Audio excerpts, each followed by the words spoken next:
A'udzubillahi minasyaitonirrajim. Bismillahirrahmanirrahim. Assalamualaikum warahmatullahi wabarakatuh. Alhamdulillah, assalatu wassalamu ala Rasulillah wa ala alihi washabihi ajma'in. Amma ba'du. Alhamdulillah, puji syukur atas kehadirat Allah yang telah melimpahkan rahmat, nikmat sehat kepada kita semua sehingga kita masih bisa melihat bertatap muka di YouTube ini insyaallah ya. Baik, saya Taufik Zaifuddin trainer Rahabati.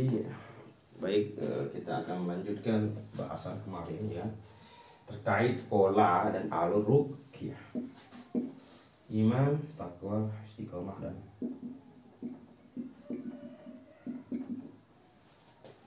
tawakal. Nah, step terakhir yang harus saudaraku seiman dilakukan jika Anda melakukan terapi ruqyah, maka yang pertama yang selain setelah beriman, maka kita aplikasikan dengan takwa. Maka ketakwaan itu harus kita jaga dan istiqomah, dan selebihnya hasilnya serahkan kepada Allah. Ya, hasilnya serahkan kepada Allah. Wah, ini yang luar biasa. Kenapa? Karena Allah telah sampaikan dalam surat An-Nahl ayat 99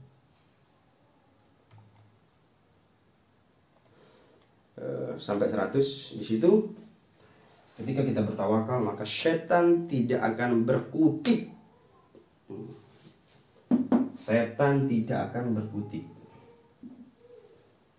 Ya.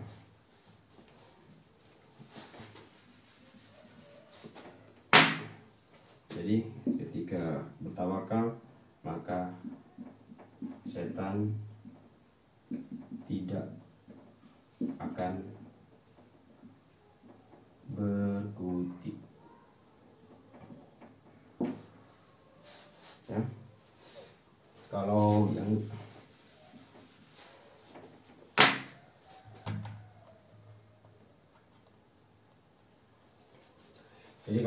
beriman itu adalah kabar gembira, ya.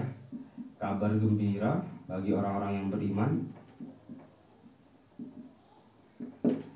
Sembuh, nanti akan sembuh tanpa obat. Kalau bertakwa, maka Allah akan berikan jalan keluar, ya. Allah beri solusi.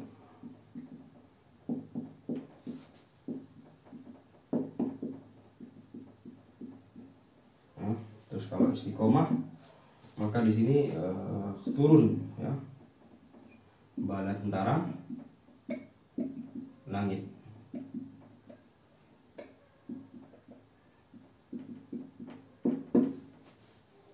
Kalau tawakal, setan tidak akan berkutik di situ, teman-teman semua. Allah sebutkan dalam surat An-Nahl, ya, ayat 99 sampai 100. A'udzubillahi minasyaitonirrajim. Innahu laisa lahu sultanun 'alal ladzina amanu wa 'ala rabbihim yatawakkalun. Ya, Allah sebutkan dalam surah An-Nahl ayat 99, ya. Innahu laisa lahu sultanun 'alal ladzina amanu wa 'ala rabbihim yatawakkalun. Ya kan? Sesungguhnya setan itu tidak ada kekuasaan, ya, atas orang-orang yang beriman, ya, dan bertawakal kepada Tuhannya. Oke. Jadi sesungguhnya setan itu tidak ada kekuasaannya atas orang-orang yang beriman dan bertawakal kepada Tuhannya. Ya, tidak ada kekuasaan, artinya nggak bisa menguasai gitu loh, nggak punya kekuasaan juga, nggak ada kekuasaannya kepada orang yang beriman dan bertawakal. Masya Allah. Jadi udah nggak berkutik, betul, udah selesai gitu. Oh, ini luar biasa. Ayat 100, ya, innahu sultanuhu 'alal ladzina yatawallawnahu wal ladzina hum bihi musyrikun. Sesungguhnya kekuasaan setan hanyalah atas orang-orang yang mengambilnya sebagai pemimpin dan atas orang-orang yang mempersekutukan dengan Allah. Jadi kekuasaan setan itu ya bagi orang-orang yang menganggap setan itu pemimpinnya dan ya yang menyekutukan Allah di situ. Maka setan akan menjadi pendampingnya di situ. Ya, luar biasa ini. Jadi tawakal, serahkan kepada Allah. Hasilnya serahkan kepada Allah Subhanahu wa taala. Itu teman-teman semua. Jadi saya rukyah harus sembuh. Sudahlah, sembuh nanti itu hadiah. Yang penting nih, benerin dulu nih imannya, takwanya, istiqomah, serta tawakal. Ini nih benerin dulu sektor ini, insya Allah jangan akan membaik. Insya Allah, insya Allah. Nah, ini yang harus dilakukan teman-teman semua. Setan tidak akan berkutik. Nah, ini gimana maksudnya? Jadi saya jelasin lagi ya. Ketika seperti ini, oke, saya coba rincikan lagi ya. Ketika orang sakit ya, oke, ketika orang sakit, ya, dia, ya, contoh ya, dia akan melakukan, kelihatan ya, kecil ya, nggak apa-apa.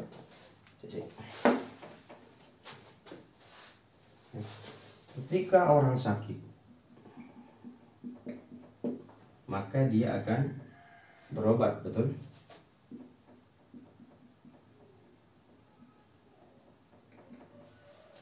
Ya, terus dia anggaplah minum obat begitu ya, makan obat begitu ya.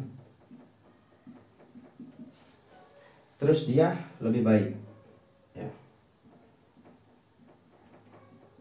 Atau sembuh.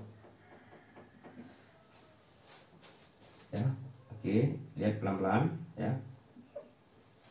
Dia minum obat, terus dia baik, terus dia sembuh, ya kan? Ini berobat atau minum obat gitu ya, atau makan obat, terus dia baik, sembuh. Apa yang dirasakan? Orang itu akan nyaman, betul?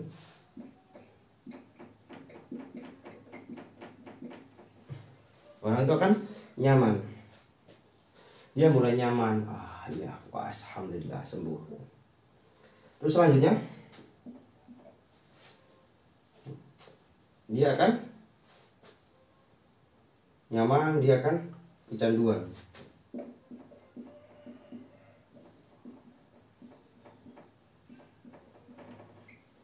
Maksudnya gimana? Oke, dia akan nyaman, dia sembuh, dia nyaman, oke? Terus dia kecanduan, maksudnya ini gimana? Nah, contoh, ketika dia sakit lagi, kira-kira ya, dia ambil obat lagi ya, ya kan? Sehingga dia membaik lagi, dia nyaman lagi. Terus itu berulang. Ini yang membuat dia kecanduan. Dan kecanduan ini, ketika dia sudah kecanduan, maka di situ tawakalnya dia kepada obat, betul?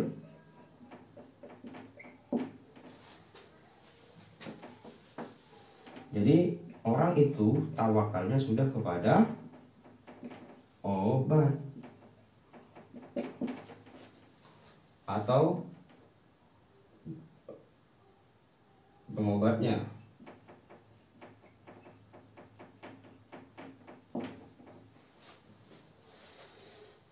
Ketika dia udah kecanduan, dia sakit, dia kan pasti ingat obat itu lagi. Oh, obat itu beli lagi, nyaman lagi. Terus siklusnya begitu. Betul?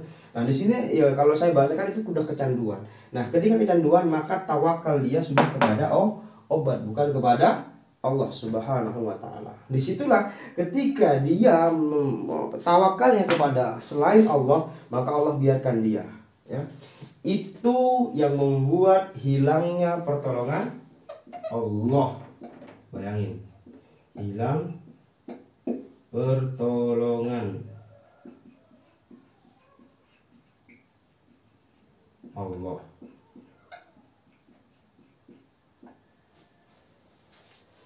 Ketika tawakalnya sudah bukan kepada Allah, maka hilanglah pertolongan Allah. Allah biarkan dia minum obat setahun, 2 tahun, 3 tahun, 4 tahun dan seterusnya. Bahkan mungkin dia minum obat seumur hidup begitu ya, mungkin ada yang kasus demikian ada. Kenapa? Karena dia udah kecanduan kepada orang selain Allah gitu. Jadi ketika dia sakit bukan dia ingat Allah, tapi dia ingat kepada selain Allah. Nah, ini namanya udah kecanduan. Nah, ketika kecanduan maka hilanglah ya. Berarti tawakal dia kepada obat. Tawakal dia kepada yang ngobatin. bukan kepada Allah. Ketika tawakalnya sudah kepada makhluk atau kepada benda, maka hilanglah pertolongan Allah. Di situ yang membuat kita nggak sembuh-sembuh, teman-teman semua. Ini juga sama nanti ya. Ini juga sama. Ketika mungkin kita sakit ya, terus kita datang ke peruqyah, ya kan? Sama. Ketika peruqyah sembuh, terus habis itu kembali lagi kepada peruqyahnya. Oh, saya kambuh nih, saya datang ke peruqyahnya lagi, sembuh lagi. Habis itu pulang lagi, dapat 2 minggu, sebulan, kambuh lagi. Maka dia teringat pada peruqyahnya. Catatannya adalah ketika dia udah bertawakal ya, kepada keyakinan dia kepada kepada makhluknya atau kepada benda, maka disitulah tawakalannya dia bukan kepada selain Allah. Dan ketika tawakalnya bukan kepada Allah, maka hilang pertolongan Allah. Nah, ini bisa juga terjadi ya, ketika teman-teman juga contoh ya, membeli herbal gitu. Mohon maaf ya, saya juga jualan herbal juga ya. Cuman saya tetap sampaikan. Jadi ketika orang makan herbal terus dia kambuh dia herbal, maka ya udah nanti dia akan terikat dengan herbal itu dan Allah lepas tangan di situ. Subhanallah. Setan menguasai lewat situ, teman-teman semua. Tapi ketika Anda ya kan, ketika sakit, maka Allah melibatkan Allah dulu. Ya Allah, saya sakit, tolong sembuhkan. Tetap tawakalnya kepada Allah meskipun nanti tetap berobat, maka isilah Allah dulu ini yang utama. Nanti Allah akan membuat setan-setan dalam diri kita tidak akan pernah berkutik mengganggu kita. Sama ketika kita meruqyah gitu kan, kita meruqyah, saya ruqyah habis-habisan, saya ruqyah maksimal kita semampu kita, hasil saya nggak tahu, Allah yang menyembuhkan. Udah biarkan dia dengan Allah aja hubungannya kan gitu. Kalau dia hubungannya baik dengan Allah, insya Allah Allah sembuhkan. Insya Allah Allah sembuhkan. Nah ini teman-teman semua, ya tawakal. Jadi tawakal kita harus kepada Allah Subhanahu wa Ta'ala. Ya, jangan sampai bertawakal kepada makhluk. Oke, baik ya, semoga bisa dipahami. Nah, yang terakhir adalah ini semua ya tahapan ya. Tahapan ini semua ya akan melahirkan nih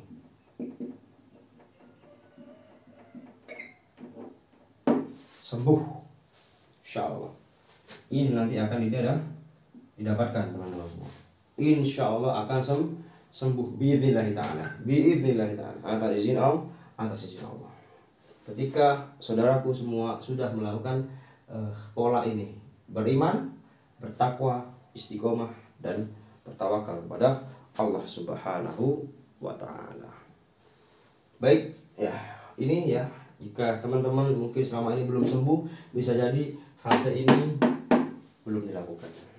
Maka mulai sekarang lakukanlah. Insyaallah saya doakan kepada Anda semua ya, semua jamaah saya ya.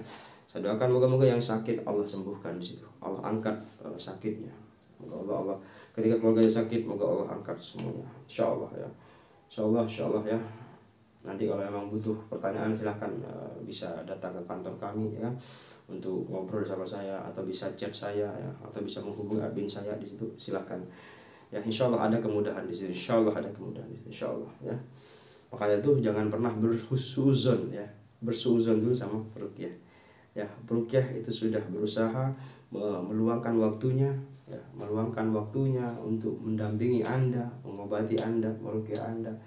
Ya, maka hargailah mereka, jangan suuzon ya. Ketika peruqyahnya menyarankan ruqyah 1, 2, 3 dan seterusnya. Ya, karena itu adalah yang terbaik buat Anda. Oke, itu ya, itu yang mungkin saya bisa sampaikan teman-teman semua. Ya, kurang lebihnya saya mohon maaf. Ya, insyaallah kita akan bertemu lagi di video selanjutnya, insyaallah.